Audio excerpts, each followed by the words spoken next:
আজকে দেখো আমরা তৃতীয় অধ্যায়ের বীজগণিত রাশি থেকে সিলেট বোর্ডে 2022 সালে সমস্যাটি দেখো খেয়াল করে এখানে এক্স পাওয়ার 4 সমান 4 ব্র্যাকেটে এক্স পাওয়ার 4x² -1 হলে প্রমাণ করতে হবে যে এক্স সমান √5 প্লাস √3। এই অঙ্কটা সবাই সমাধান করতে গেলে আমরা সবাই ভুল করি। এখানে আমরা কিভাবে কি সমাধান করব, কিভাবে মানটা বের করব, কোন মানটা বের করলে আমার এক্স সমান √5 প্লাস √3 আসবে, এই মানগুলো বের করা আমাদের কাছে খুবই জটিল হয়। কিন্তু এটা এত সহজ, তোমরা ভিডিওটা দেখলেই বুঝতে পারবে যে অঙ্কটা কত আমাদের কাছে সহজ লাগছে এবং কত সিম্পল। আমরা দেখো অঙ্কটা শুরু করছি। এক্স পাওয়ার 4 সমান 4 ইন্টু 4x² -1, এটা আমাদের দেয়া আছে। এখন এই দেয়া আছে যে আমাদেরকে প্রমাণ করতে হবে যে x সমান √5 প্লাস √3। এখন দেখো প্রথমত আমি দেখতে পাচ্ছি যে 4 এই দুইটার সাথে গুণ আকারে আছে, অবশ্যই আমার এই 4টাকে এই দুইটার সাথে গুণ করে দিতে হবে। তাহলে x পাওয়ার 4 সমান 4 আর এই 4 যদি গুণ করি 16x² -4। এখন দেখো বাম পাশে এই দুইটাকে আমাকে ডান পাশে নিয়ে আসতে হবে। তাহলে আমি যদি ডান পাশে দুইটাকে বাম পাশে নিয়ে আসতে হবে, তাহলে দেখো x পাওয়ার 4 -16x² +4 সমান 0। এখানে 16x² এর আগে প্লাস ছিল, যখনই এই পাশে আসবে তখনই মাইনাস হবে, আর 4 এর আগে মাইনাস ছিল, যখনই এই পাশে নিয়ে আসবো আমি বাম পাশে তখনই +4 হবে সমান 0। এখন দেখো এটাকে আমি সূত্রের সাহায্যে সাজাবো।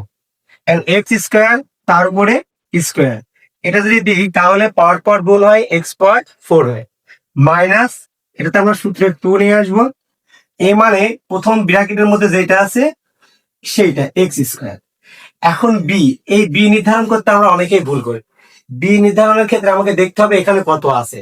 মাঝখানে আমি দেখতে পাচ্ছি এখানে 16x² আছে, কিন্তু আমি যদি এখানে কত নিলে আমার 16x² হবে সেটাই আমার বিষয়।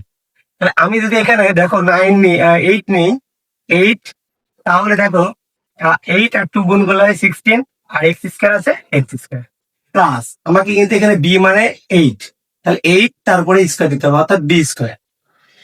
কিন্তু এখানে আমি যদি 8 কে স্কোয়ার করি তাহলে আমার হয় 64, কিন্তু আমার এখানে আছে কত 4। অবশ্যই এখান থেকে আমাকে 60 বাদ দিতে হবে, তাহলে আমার হবে 60। এই 64 থেকে 60 বাদ দিলে হবে আমার 4। এখন দেখে এই পাশে কত শূন্য আছে, শূন্য। এখন এখান থেকে এই পর্যন্ত আমার একটা সূত্র হচ্ছে a² -2ab + b², অর্থাৎ এটা a - b² এর সূত্র। এখানে a মানে x² আর b মানে 8। মনে রাখবা সবসময় ব্র্যাকেটের মধ্যে যেটা থাকে সেটা হচ্ছে a বা b হয়। তাই এখানে ব্র্যাকেটের মধ্যে x² আছে, এটা a, আর 8 আছে, এটা হচ্ছে b। এখন দেখো x² -8 তার স্কোয়ার অর্থাৎ a - b² সমান 16। আর স্কোয়ারটা আমরা সমান সমান যদি ওই পাশে নেই অবশ্যই আমাদের রুট হবে। তাহলে আমি লিখতে পারি x² -8 সমান √16। এখন দেখো 8টাকেও আমি ওই পাশে নেব, x² সমান 8 -8 ছিল, অবশ্যই সমান সমানের পাশে গেলে +8 হবে। এই 16 আজকে রুটের আগে 60 রুটের আগে আজকে প্লাস আছে, প্লাস 60 রুটকে আমরা ভাঙতে পারি। দেখো 60 রুট কি আমি ভাঙি 2 দিয়ে যদি করি তাহলে কত হয় 30, আবার 2 দিয়ে ভাগ করি তাহলে 15। এখন দেখো 2 এর জোড়া আছে, তাহলে আমি এখান থেকে একটা নিতে পারি, আর 15 এর জোড়া নেই। বা আমি কি এইটাকে যদি ভাঙি দেখো 3 এবং 5 এর জোড়া নেই, তাহলে এই দুইটার পরে আমি রুট রেখে দেবো, 3 + কত হয় 15। এখন দেখো এখানে আমার অবশ্যই দিতে হবে কত 2√15। এই জায়গাটাই আমরা আবারও এই জায়গায় কনফিউশন হয়ে যায় যে এখানে কত এবং কত দিয়ে ভাঙবো। 8 কে ভেঙে আমার √15 বানাতে হবে বা 15 বানাতে হবে। এই ক্ষেত্রে দেখো 15 বানাতে হলে আমাকে অবশ্যই 5 এবং 3 গুণ করতে হবে, তাহলে 15 হবে, কিন্তু আমার এখানে আছে 8।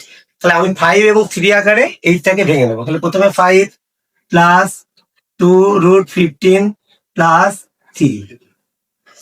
এখন দেখো এটাকে যদি আমি সূত্রে ভাঙি, √5 কে যদি স্কোয়ার করি তাহলে হয় 5 প্লাস সূত্রে 2, a মানে √5, বিটাকে আমাদের ধরে নিতে হবে যেখানে 3 আছে, অবশ্যই 3 কে যদি রুট করি তাহলে আমার 3 প্লাসে কত হয় 15 হবে।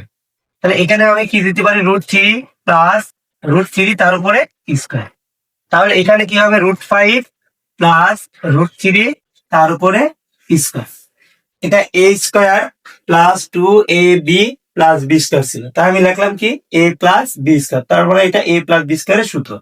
এটা কি সমান x সমান x স্কোয়ার সমান। এখন উভয় পক্ষ থেকে আমরা স্কোয়ারটা বাদ দিতে পারি, বাদ দিলে আমার হবে x সমান √5 প্লাস √3। এটাই হচ্ছে প্রমাণিত।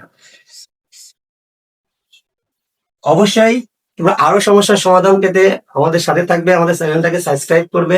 আমরা আরো নতুন নতুন সহজ অঙ্কের, কঠিন অঙ্কের সহজ সমাধান নিয়ে আপনাদের সামনে হাজির হব। ধন্যবাদ সবাইকে।